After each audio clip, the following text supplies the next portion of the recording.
welcome to Corn Live, brought to you by OSU Extension's Agronomic Crops team. I'm Mary Griffith, Extension Educator in Madison County, and I'll be one of your hosts this morning.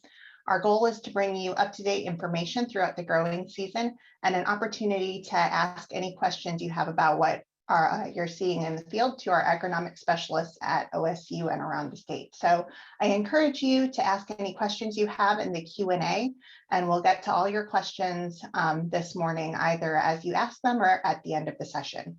We do have an hour of CCA credit available for this morning, which will have that information for you at the very end of the session around 9 o'clock. Our first guest this morning is Tony Ney. Tony is an extension educator in Southwest Ohio in Clinton County, and Tony is going to give us a crop progress report and let us know what crops are looking like in Clinton County. And some fields in the county also experienced hail damage a couple weeks ago. So Tony is going to let us know if they're recovering from that hail and what they're looking like. Good morning, Tony. Good morning, Mary. Thank you to everybody. And yeah, Southwest Ohio, in terms of crop conditions, we really have a variety from very good to the bad and the ugly. Clinton County has a little bit of everything as you start getting closer to the river. So our southern quarter of the county, that Blanchester, Midland, Martinsville area on south to the river has actually been plagued with a lot of moisture. So we have seen guys as late as June 20th, still trying to get soybeans planted. And in some cases by that point, we're already replanted twice. They just seem to get enough that it just stayed saturated. And then there, when we had the major damage in the county, that area got like 2 inches in 20 minutes. And then another 2 inches Saturday morning after the storm. But as you progress through the area, like I said, crops are in the most part decent. Our corn, we vary anywhere from V7 to tasseling now. Soybeans, a lot of the soybeans that have been in the ground are in that early stages of reproduction now and are at bloom. And we have that wide variety of beans that have been replanted. So they're just coming back up to, we're probably in that R2 or R3 with the earliest. As far as wheat, hearing good reports anywhere from the 70s up to almost 100 bushel. I think 98's the highest I've heard so far. Hay crop's been good. So all in all, Clinton County's in good shape. Certainly we would like better circumstances for different areas of the county. We'll get into more of the hail damage area of the county. But as you move south to the river, things are progressing in a negative manner to the point that I've even heard now a few producers are filing for preventive planting because they've just never gotten stuff in the ground for the first time. And so mixed bag down here. Welcome to agriculture. Welcome to Mother Nature and what it can do to us. So those are situations that we've got, but where we've got really good crops, they're really, really good. And I would say Clinton County as a whole, 75% of our crop is in that good to excellent range. And then that other 25% is a variety beyond that. So Mary, I'll get into some of the damaged area. June 18th, Friday night, we had severe weather hit the county, and it actually started in Greene County, and that corridor went and followed through Wilmington. This area that we're looking at is actually right close to I-71 in the northern part of the county. If that picture there you're looking at, there are actually a good number of beans out there. Unfortunately, there's just not lots of leaves still out there, but we'll show some pictures there. But they had in this area 7 inches of rain in a matter of a couple hours, and then a little bit more rain on Saturday. But that water came so fast that literally on that Friday night, by Monday and Tuesday, some of these beans were actually being replanted. They had 60 to 80-mile-an-hour winds that carried right through Wilmington to 5 or 6 miles south, where it took a barn out. So we had several thousand acres of corn that literally were flat on the ground. Those that were in the hail damage area, reports are that while it was down, producers could see some bruising on the stems on some of the corn. That wheat field there that you're looking at, Mary, and those of you watching, that's pretty much a total loss there, as most of the grain's on the ground, and we'll have pictures of that. But the worst hit is in this drone video area, where this one field of wheat is considered a total loss. Most of the beans in this area have been replanted. However, I think if they would have gotten a rain within that week period after the storm, I think some of these damaged beans would have looked a little better, but it is miraculous what they're doing. But most guys just couldn't stand looking at those fields without doing something. So they went back and replanted. As far as that corn that was down Sunday and Monday, most of the corn that was flat was literally standing back up. Some of the producers have gone ahead and had a fungicide applied early because of the bruising on the stems. One producer reported that at some point the winds must have shifted, because he literally had several acres laying one direction, and then another area of the field was totally the opposite direction. That is the worst hit field of corn there as it zooms out. It's not a thin stand. It's just because it should be in that V8 stage at this point, and really did not have that many, didn't have its full foliage out, because the initial part of that field that got hit the worst looked like a bunch of pineapple plants with no leaves, just stems. So it was riddled. Most of the hail report was marble size. So we didn't get into that big, golf ball or baseball size, but it was just enough and long enough. The duration, they said, was several minutes, and it just shredded things. The beans at the time that they were hit in that area would have been in that V1 stage, V2 stage. So I really, they were at a very early stage that any damage to the stems, and we'll see that in the pictures, was just, we had to wait and see. The last producer in the area, I think, waited almost 8 days and finally went out and replanted in the worst of his area. And I think as in all, and that's a picture of that gentleman's field. Most of those plants have some foliage on them, but they were just so shredded that he finally just decided to go ahead. Next picture, Mary. Just again, another picture. I apologize that the pictures aren't great, but when you're driving by these fields, you think, wow, is there anything out there? And then when you get in there, there's actually several beans. I believe I figured in this field, we were somewhere around 80,000 population that I thought had viability. We get back farther into this field, you get back over 100,000 plants out there. But this was the worst part of this gentleman's field. Go ahead with the next picture. This is what I was talking about. This is June 30th. So from June 18th to June 30th, it took that long for this plant to actually start shooting some new leaves. So you can only imagine from a producer standpoint, how long can I really sit out there and wait, and what's the viability of this in the long term? And so it just kind of blows your mind, the ability of our genetics and our plants to recover. It's just, do we have the patience to wait? Do we want to wait? Can we wait? And those things. But you're looking at 12 days there after the fact. And I went back out actually last week, so about another week later, and there was still a few more stalks that were barren on June 30th that I could actually start seeing some leaves breaking bud there. So next picture.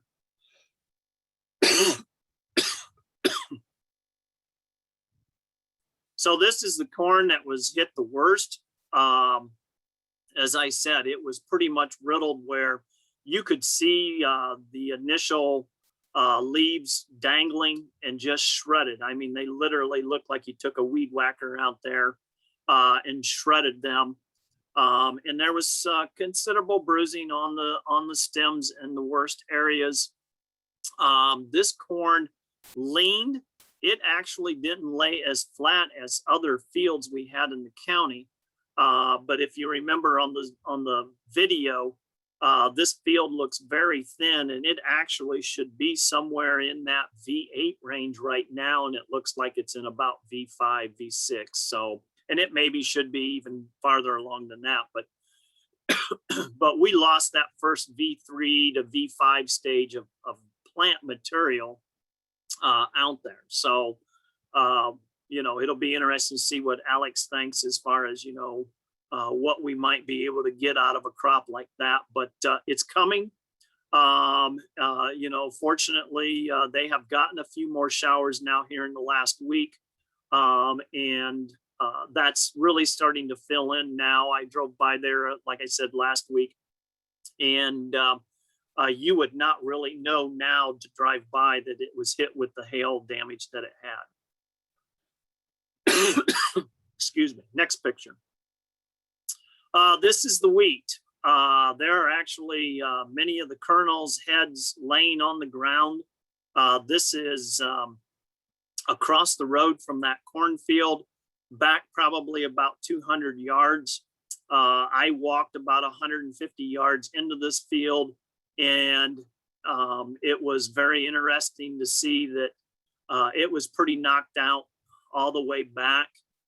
If you did see grain, my concern was as it dried, the exposed kernels that were still on the heads, they were exposed. And if you just kind of waved your hand through the plants, the kernels fell to the ground. So even if they attempted to harvest this,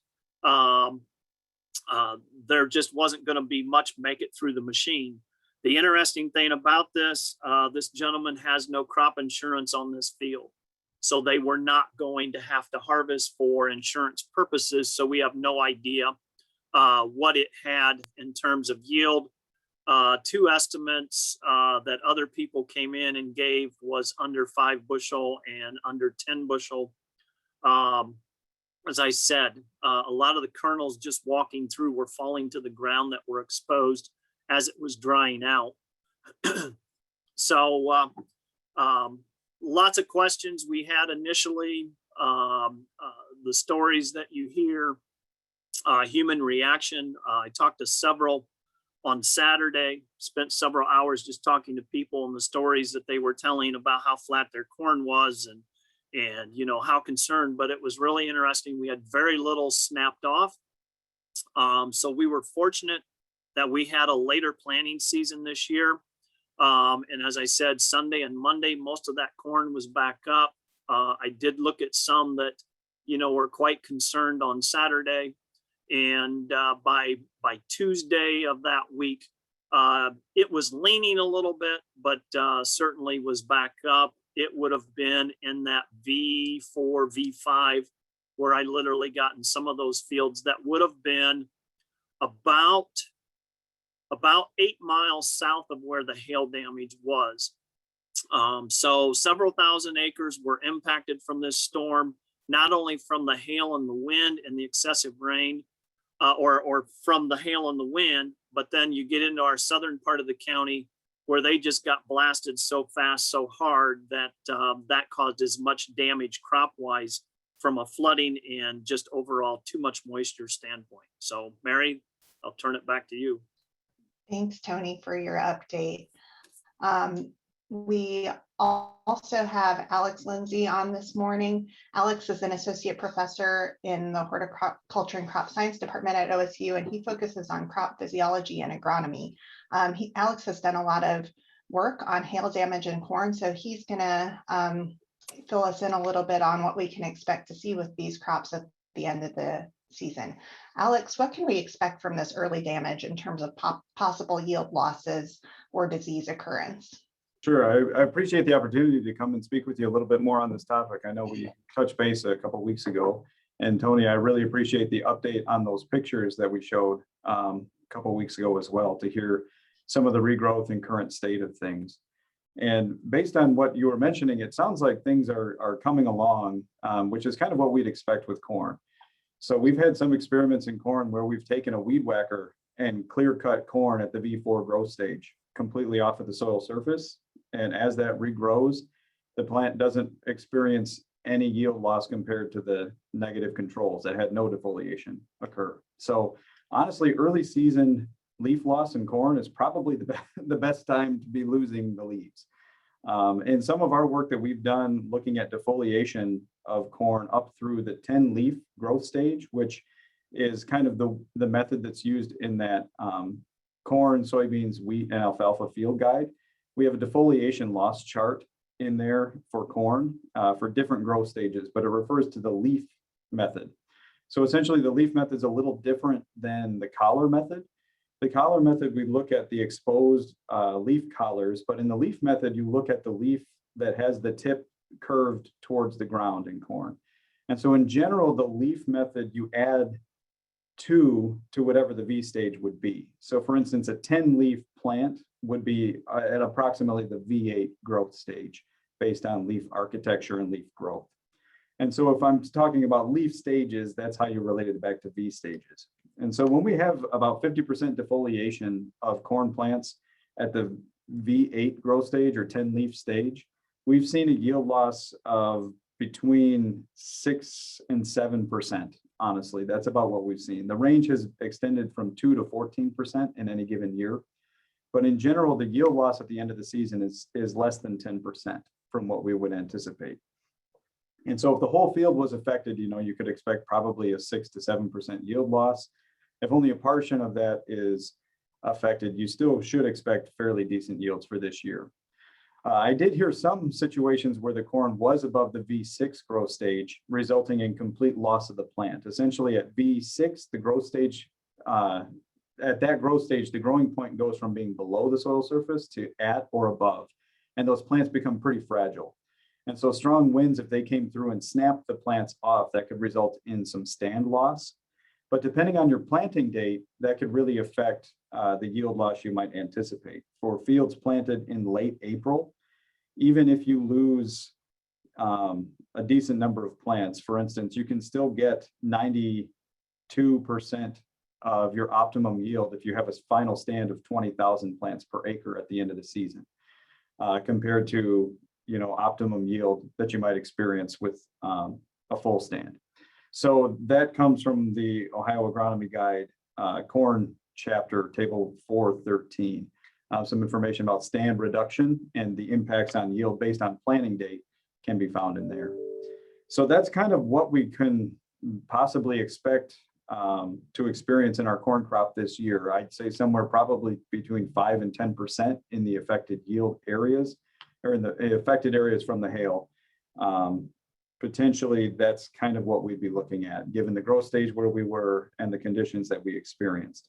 If stand loss was more significant, then potentially the yield losses might be higher. And again, if the growth stage was a little bit later, those yield losses might be a little bit higher.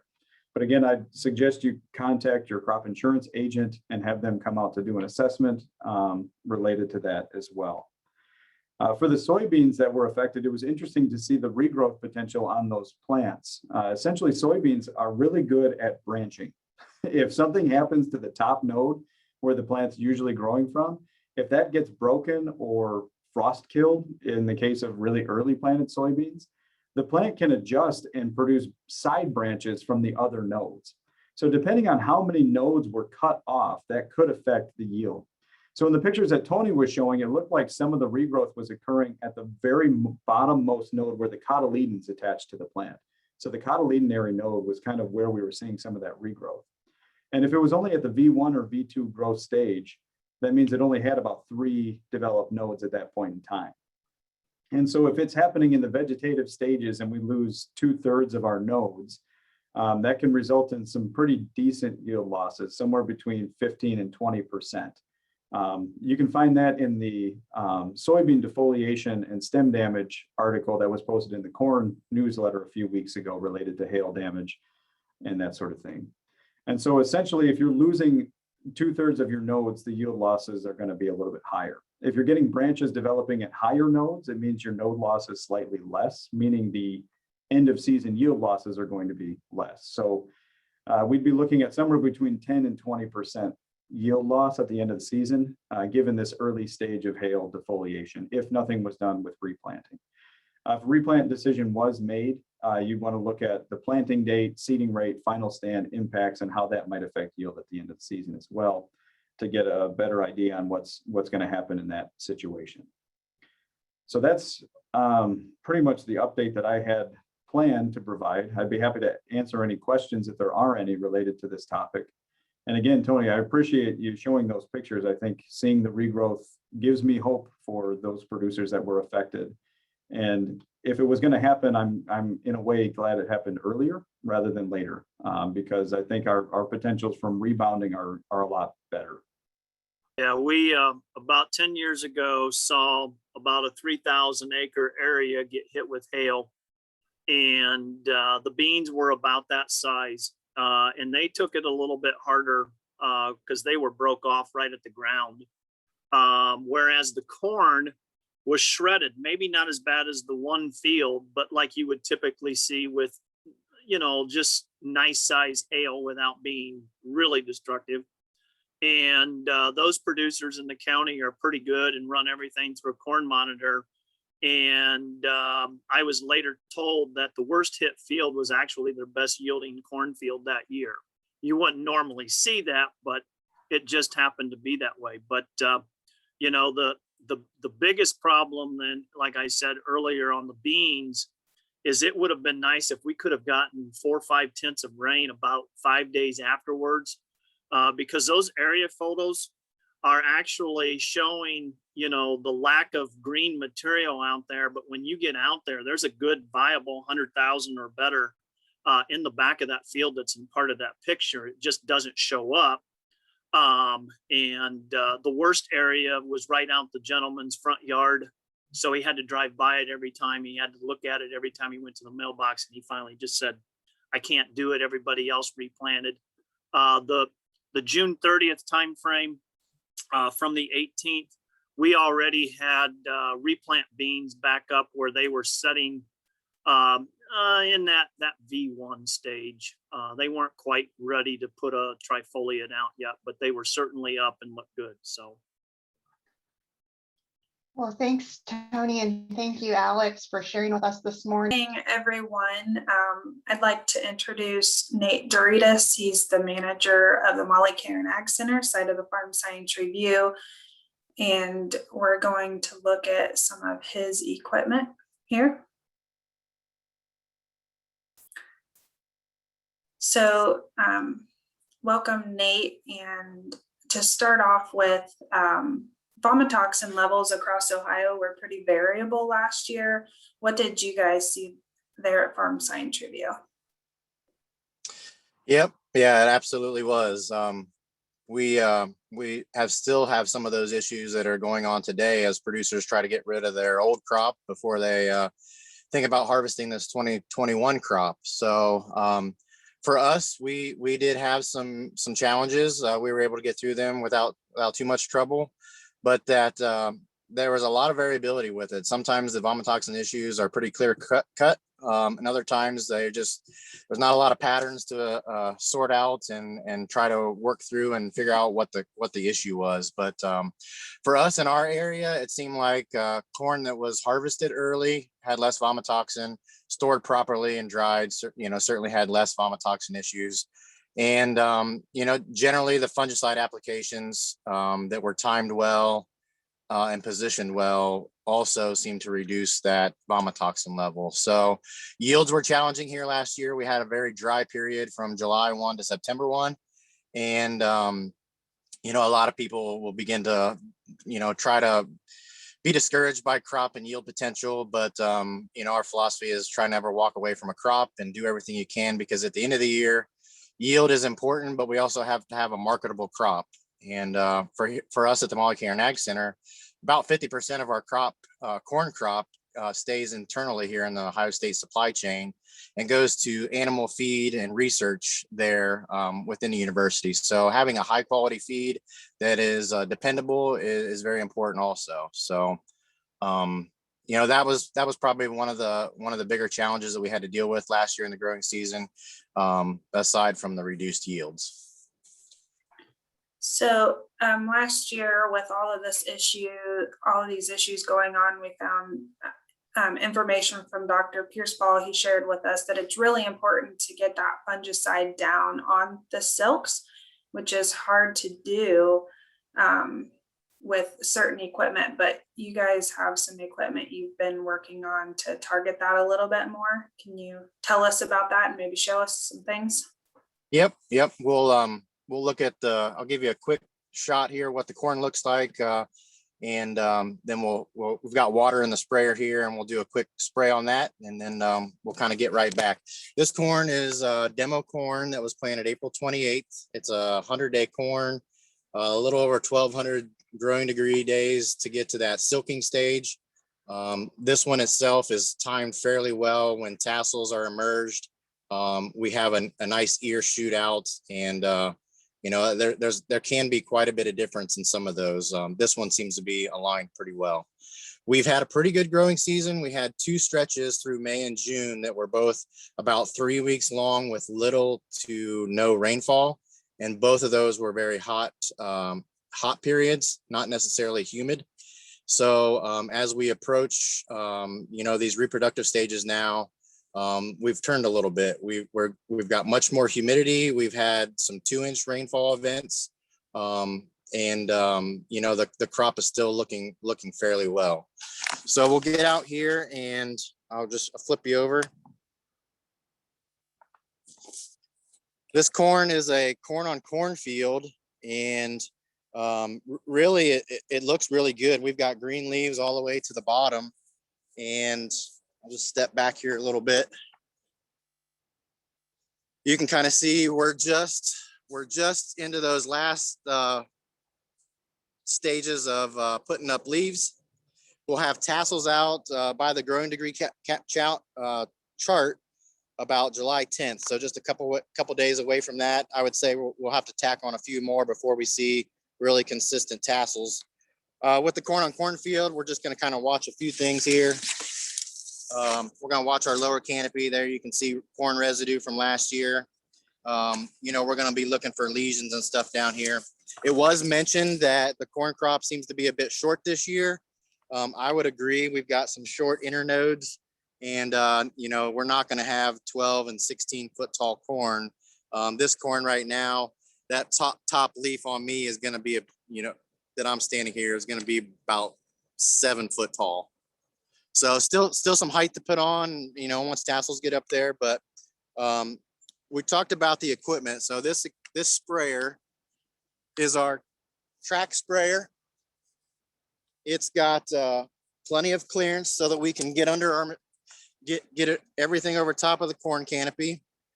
We you know, we'll do some fungicide applications. We like the control that we have with that, so that we can wait as long as we can and get that ideal growth stage, and we don't have to necessarily rely on a helicopter or airplane. So with that, this machine now has with 15-inch nozzle spacing, we're able to do quite a bit of you know, 30-inch in-season application with it. You can see here we've got a drop nozzle on the first one, and it actually is a 24-inch drop nozzle with a 16-inch on the bottom of it. The next one over is just going to be a 24, and then the next one again will be a 24 plus another 16 attached to it. And in between those, we're still going to use the one that's above the row, which is right on the boom. So we're going to do a quick spray on this one with water. These are a twin tip, and these are set up for 20 gallon per acre of the product. And we've done a lot of work with 15 and 20 both. Don't see a whole lot of difference. You know, where we can, we try to stick with that 20, and it really does put a pretty good flood down through the canopy. Just trying to make sure we cover everything from the top, at least down to that ear leaf, maybe even the leaf below the ear leaf. So I'll give him the okay, and we'll do a quick spray.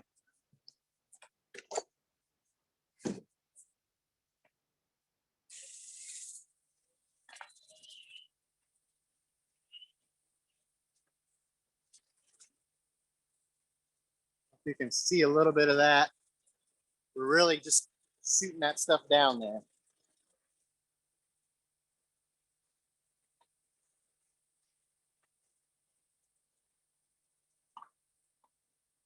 We'll step back, have him raise the boom, and then we'll get just a little bit of another perspective.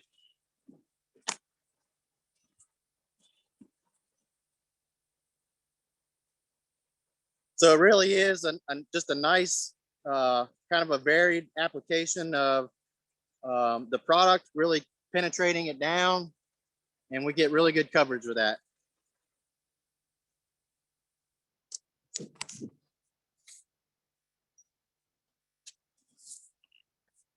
So with that, you know, like I said, we're gonna kind of watch the growth stage here, watch our chart. Illinois has a really good chart that you can use to put in your location and growing degree days, plant date, and you know, you can make some selections there. And that's one thing we use for timing to try to plan when these events will occur. And again, it's not a whole farm decision, it's a field by field decision for us. We are typically going to look at what was the rotation. Was it corn on corn? Is it a field where we have, you know, the morning dew stays on the longest and it's the first field to get the dew in the evening? You know, is it bottom ground? Does it have a lot of wind and you know, there's a lot of airflow there? You know, what's the crop condition? And then there's an important scouting piece there for us. We'll have a drone flight that'll come out here and take pictures about once every acre. And we'll be able to do a little bit of prediction there to see if there is current disease pressure. What does that look like? We couple that with our boots on the ground, looking for things like gray leaf spot and northern, and you know, just try to put together a solid agronomic decision. We do have really good crop potential this year with crop prices and revenue potentials being high as well. We want to do everything we can to protect this crop, maximize the yield potential that's out there. And at the end of the year, like I mentioned, have a crop that we can sell and is very reliable and something that, you know, just kind of keeps us moving forward. So with that, I can turn it back over to you, Amanda. Yeah, just one last question. With the different maturities that you have there, do you see any trend with those as far as early maturing, late maturing, or does it really depend on the growing season with gibberella and vomitoxin issues? You know, one of the nice things about the operation here is we are spread out. We've got everything from 99, you know, sometimes 95-day corn, which should be tasseling. In that case, should be tasseling, you know, around July 1, depending on the plant date. And then on the production side, you know, we've got 112, 113-day corn. So there is a wide window there, which helps with applications when we want to control that. And it does depend on planting date. So those late April planting dates all the way through mid-May, you really can spread it out. And the challenge that we have now today is with the ability to plant everything in a couple days, if we need to, or have a window where we can plant, that does get compressed. So one advantage or one risk management strategy would be to really stretch those maturities out or planting dates. And that does seem to help. I haven't seen it be as consistent as just good timely harvesting, right? The longer that corn is out in the field, once it's mature, it gets exposed to more weather. You know, how soon did the ears turn down versus, you know, ears pointed upright that are getting rainfall on them. So little difference, but not as much as some of the other factors. Great, thanks, Nate. let's go over to Dr. Pierce Paul. He's our professor in the Department of Plant Pathology that focuses on corn, wheat, and barley diseases. Welcome, Pierce. Oh, you're still muted. Thanks for the introduction, and thanks. Happy to be here. So let's talk about wheat first before we switch back to corn. Wheat growers in southern and central Ohio are wrapping up wheat harvest. Yields are looking like they're decent levels, and vomitoxin, haven't really heard too much about that this year. What about wheat harvest in northern Ohio? Have you heard anything up there? Right, yeah. In the southern half of the state, like you mentioned, so far we've had a pretty decent crop, which is not surprising to me because we've got 30 wheat fields spread out across the state, and we've been visiting those every other week, depending on the location. And we've seen pretty good grain development, low disease levels. And when you've got low disease levels and you've got good grain development, actually we hit heading early, but we're still harvesting at close to the normal time, which means we've had good grain fill. So that's great to see, and we've had good grain quality. And I anticipate the same thing is going to happen in the northern half of the state. Again, some fields might have hit that heading and grain fill period when we run out of water, and some of those might be affected. And I've had reports of low test weights in some places, relatively low test weights, but again, low vomitoxin and good yield. So my estimation is that in the northern half of the state, we're going to see the same thing. Finished harvesting my fields here in Ohio yesterday, and pretty plump berries. So it looks pretty good. In fields that I inoculated, obviously I've got scab and vomitoxin, but in fields that were not inoculated, they are pretty healthy looking with good yield and quality. And I think my research plots could extend nicely to the northern half of the state, at least Northeast Ohio. That's good to hear. We need a break from some of this diseases and other issues we've been dealing with from 2020 to 2021. So let's get back into corn, but before we focus on vomitoxin in corn, give us a reminder of the 3 or 4 major diseases that we see in corn here in Ohio, maybe their favorable conditions, or what you think we really need to be looking out for this year, given the weather we've had. Right, our top, I like to call it my big 5 here in Ohio, but those would be gray leaf spot, northern corn leaf blight in terms of leaf diseases. We see those every year. The levels we see would depend on the weather conditions, would depend on the resistance of the variety planted. And there's good genetics out there with good resistance. So if a farmer or a researcher plants resistant material, you're gonna see low levels, but still you're gonna see some level of gray leaf spot and northern corn leaf blight. So those would be the big 2. Stock rots, and I'll lump them in a big category here. That would be probably number 3 on the list. And then ear rots would be number 4, especially with ear rots on our minds from last year. And again, I lump those in a big category, but you've got gibberella ear rot, you've got diplodia ear rot, and trichodorma ear rot. Those would be, I think, our 3 big ear rot problems. So those would be the things to look out for. At this time with corn approaching tasseling, this would be about the time to start scouting for gray leaf spot, northern corn leaf blight. And again, like we did in wheat, we've got 42 cornfields spread out across the state where myself and my postdocs are visiting every other week. And we're already seeing gray leaf spot in the lower canopy and northern corn leaf blight starting to show up. If it stays dry, it's going to keep those in check, but dry conditions is also not good for the corn. We've had reports of pineapple looking corn in some parts of the state, but once it starts raining, then you're going to see those diseases move up. So this is the time to scout. I would keep my eyes out for gray leaf spot, northern corn leaf blight. And as we get forward in the season, start worrying about the ear rots. Right, thanks. So if we talk about gibberella a little bit more, a lot of farmers had serious issues with this last year. I know I got calls on it in Champaign County, and they were kind of spread throughout the county. So I'm sure it's on a lot of farmers' minds and they don't want to deal with that last year. No one, I mean, again, this year, no one wants to get rejected at the elevator. So can you give us a review of what conditions are favorable for the development of that disease and what we should be trying to do to prevent that from occurring again this year? Right. So yes, we did have more Gibberella era than normal in Ohio last year. And I hate to say it, it's a trend that's been increasing over my time here at Ohio State, almost 20 years. And yes, we all hate to see our farmers have to deal with such a problem, but then it's our job to try to help to find solutions. This disease develops best when you've got wet, humid conditions during the weeks after tasseling, about a week to about 21 days after tasseling.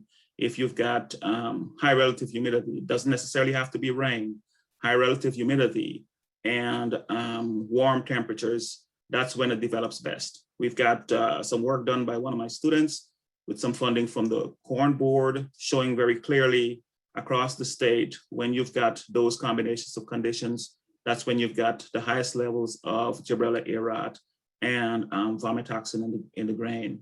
I know Nate talked about planting date. Well, planting date is confounded by weather conditions. You can plant early and miss that favorable weather. You can plant late and miss that favorable weather. And then another year you plant early and hit the favorable weather. So planting date does help, but if planting date coincides with that favorable weather conditions, then you're gonna have problems with Gibberella aerat. So yes, you can hedge your bets by playing around with multiple planting dates to help. At least some of those planting dates are gonna miss that favorable weather conditions. In terms of, sorry, Amanda, in terms of strategies to manage it, we're looking at fungicides as well. And I'm playing around with drop nozzles as well with some funding from the Corn Board to see exactly how effective the fungicides are. We're doing some more work this year on farm trials this time in collaboration with Jason Hershu. And we're looking at some of these 360 wide drop type nozzle setup to see if we can get better coverage and better control. We'll stay tuned until we get some data to share with the group. Is there any work being done with seed companies to advertise the varieties that are more resistant? Excellent question. I've had guys contact me last year trying to find out which company hybrid was the worst. That's the type of, but no, I don't have any specific information regarding reaction. And that's why I tell folks, I said, use your own practical experience. If you had Gibberella aerat in a given year, then it means two things. Conditions were right and your hybrid is susceptible. So if you use your own practical experience, I know you hate to make those decisions after the fact, but if you had a hybrid that suffered last year, then you know it's susceptible. And again, we played around with hybrids from the corn performance trial, and we found that at least 60% I would classify as susceptible. We've got about 40% of the materials in the corn performance trial can be considered moderately susceptible or moderately resistant. And by that, I mean, it's not gonna be zero Gibberella aerat. It's not gonna be zero vomitoxin, but it's gonna be less vomitoxin and less aerat than the more susceptible hybrid. So you can get your hands on more resistant materials, but unfortunately, you don't see that very often in seed company catalogs. We did have a question come in to talk more specifically about when to spray corn fungicides. Right. I still, in my 20 years of experience from student to now as a faculty, Tassel R1 is still the best time to apply a fungicide. You get the most consistent results. Yes, you're going to see some results with the early applications. Yes, you've got company preaching that the residual life of some of these fungicides is 21 days, that if you apply early, you're going to see disease control late in the season. Those are not consistent based on my research and based on my experience.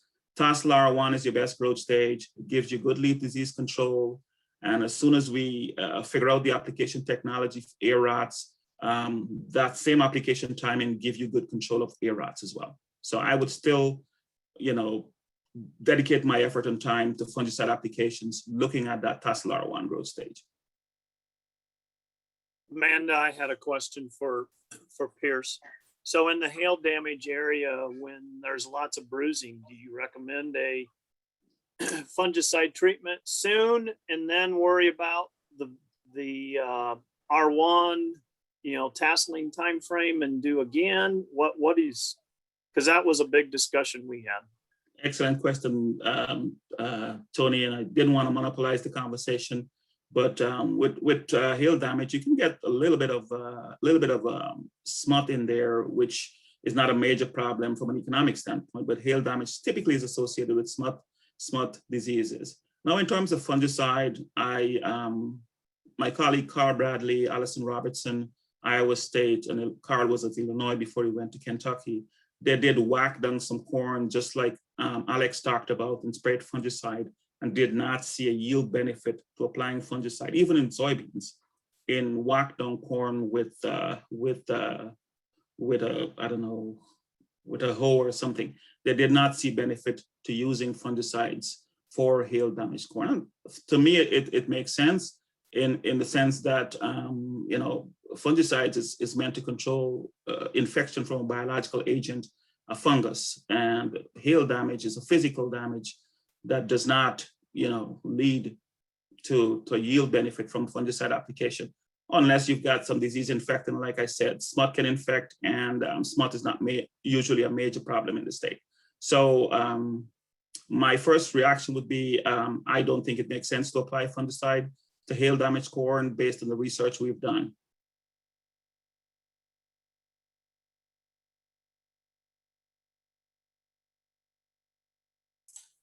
All right.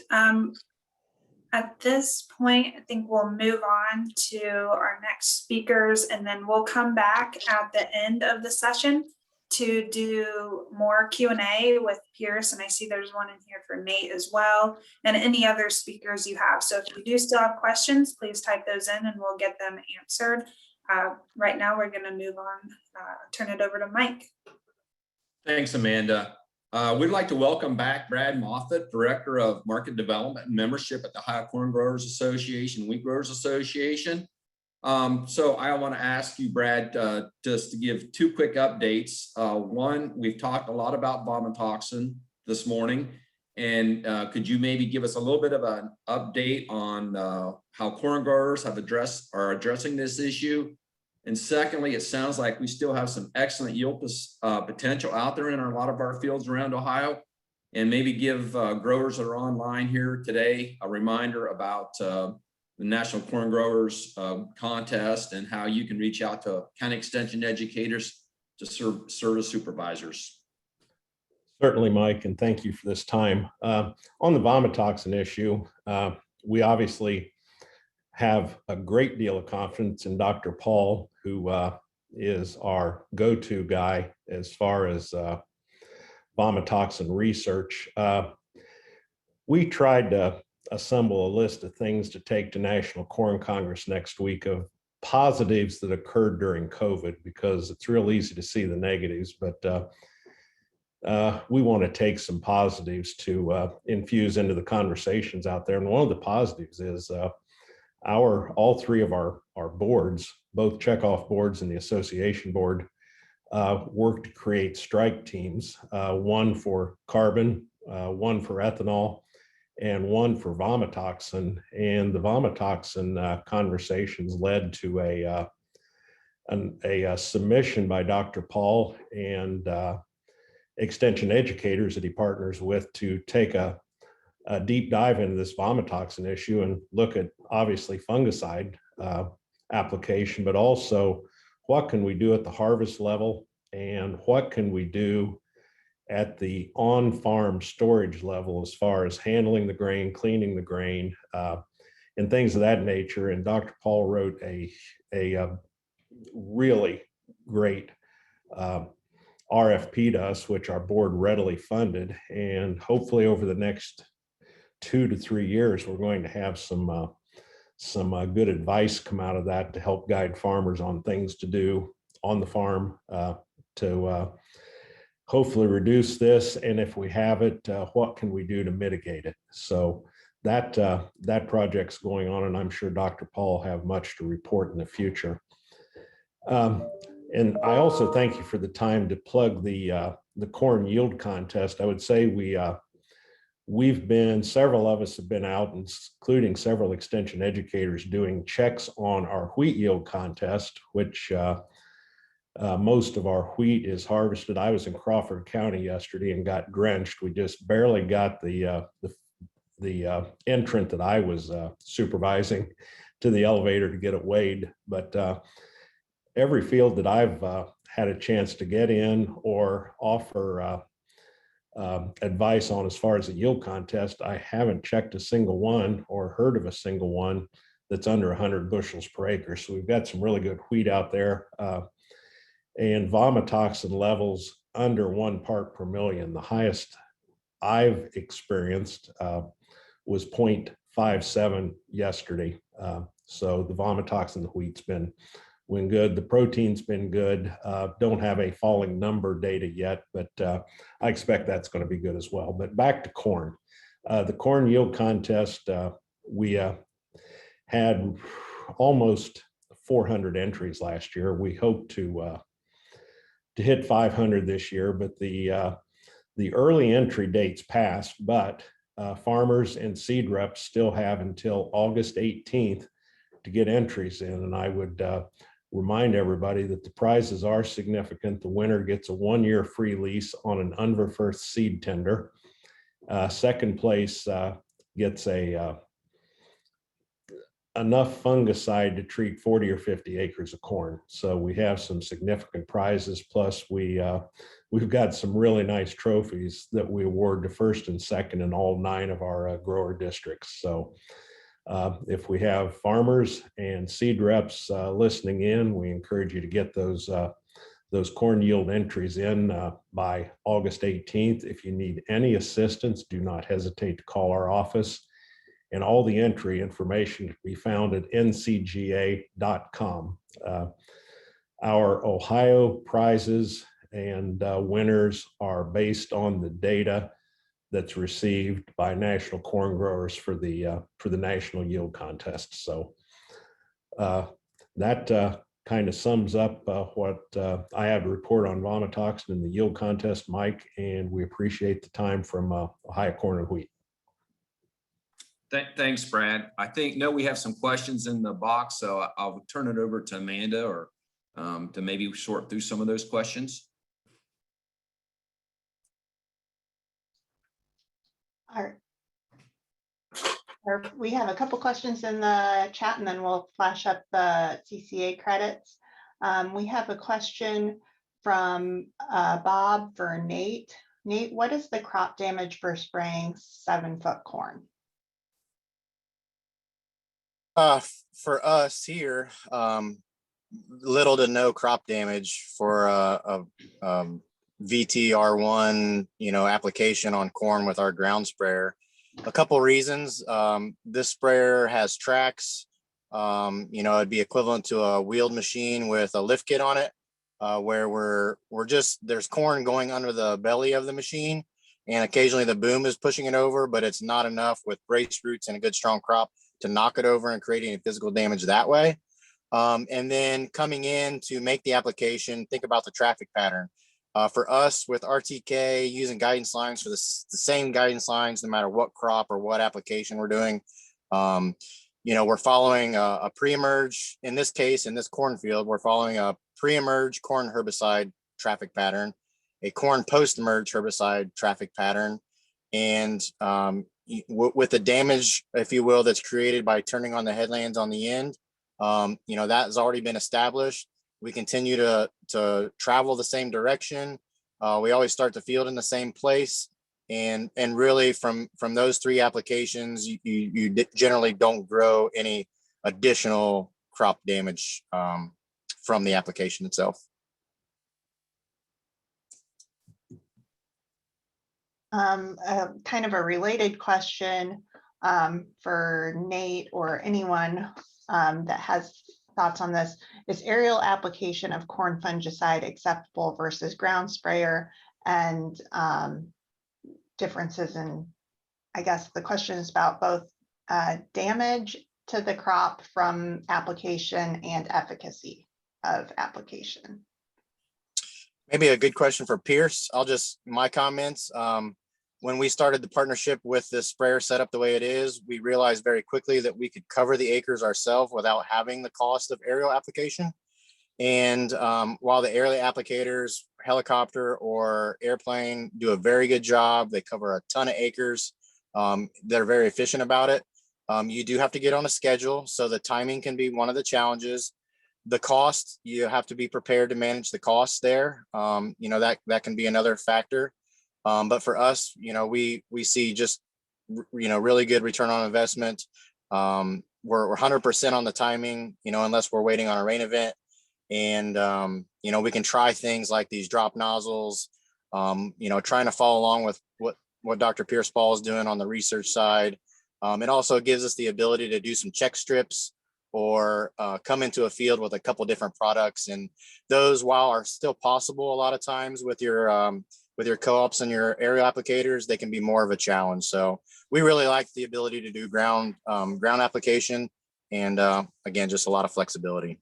But I don't know if Pierce has some comments there on the differences and what the ideal spray patterns look like and droplet size and where we need to target it, but we'll see if he's got anything there. Right, I agree with Nate's comment here. You got more flexibility with the ground applications in terms of things you want to do and things you want to evaluate. The aerial application gives you the flexibility because you can't always get a ground rig in and get fungicides applied in a timely manner. So that's the benefit of some of the aerial applications. In terms of coverage tends to be higher with ground rigs, especially if you're interested in penetrating the canopy. And that's what we've seen with some of these, some of the research we've done. Unfortunately, it's hard to do side-by-side aerial application and ground rig to compare them in terms of efficacy. But if you tend to see better coverage and better trended penetration of the canopy, you would think that efficacy would be a little higher with the ground application. But there's the convenience factor with the aerial application as well. Thank you. Another question for Pierce. It says, I realize we're still a ways off from corn pollination, but are there any models available with predictions for vomitoxin infection potential for 2021? Right, so that's part of what we're doing with these 40-something fields we've got spread out across the state. We've got weather station in all of those. We've got spore samplers in all of those. And what we're doing is what we call validating models we develop. So we developed some models for Gibberella ear and vomitoxin, especially in corn. And what we want to do now is validate it on some new data. So that's what we're doing this year. We're collecting data across these locations to see exactly how well the models we develop can help us predict vomitoxin in corn, just like we do with head scab in wheat. So I know it's hard to say, stay tuned, but before we put something out there, we want to make sure we give you quality stuff. And we've done some good work with funding from the Corn Board to develop these models. Now we want to test them before we say, hey, these ones are good. The other thing we're looking at with these models for air rats, it's a little harder to know when you've got hair rat in the field because you don't see it on the leaves. So we're looking at, sampling protocols. What would be the best way to sample a field to get an estimate of air rat and vomitoxin so that you can see whether or not the model is really doing what you expect it to do. Because if you don't have the right sampling protocol, the model is going to tell you one thing, but you're going to get a different answer, not because the model is wrong, but because you didn't sample well. So we're working over time on trying to get some quality data and some information that you guys can use. Thank you. We'll be looking out for that, and we'll be sharing all that, I'm sure, as Pierce has more data and begins developing that. Last question. It looks like Tony is wanting to answer this question live. There was a question about the hail damage to forages and alfalfa. And there's a follow-up. Bob says, thank you. I was thinking there may have been considerable leaf loss on clover and alfalfa. So it looks like Tony might have wanted to follow up with this slide. Tony? Well, I had answered Bob on there, but there was a little bit of hay right in that major hail area, and they had made that hay just prior to us going out and shooting video. And they didn't really feel like there was a noticeable difference in yield. They could see some damage, but it was mostly grass hay in that area. On the fringe of the hail damage, there is some organically grown alfalfa. And we did walk that, and there was a little peppering of shredded leaves, but it was going into bloom. And they went ahead and cut it last week, but I have not talked to them to see if they noticed any change from it. But we were fortunate that most of our clover and alfalfa was outside of the hail area. And in the major hail area, we just don't have lots and lots of hay right there. So from a forage crop standpoint, we didn't see much damage to crop. Well, thank you, Tony. And I want to thank each of our guests for joining us this morning. We should also thank Brooke Beam for sharing the video. Our next session is July 22nd at 8 a.m. We'll be switching gears and focusing on soil health for a couple of weeks. And our session on the 22nd is going to be about interseeding cover crops. So we plan to have registration information for the soil health sessions that'll be inserted here in a couple weeks in the next corn newsletter. So stay tuned for that. Thanks for joining and hope you all have a wonderful day.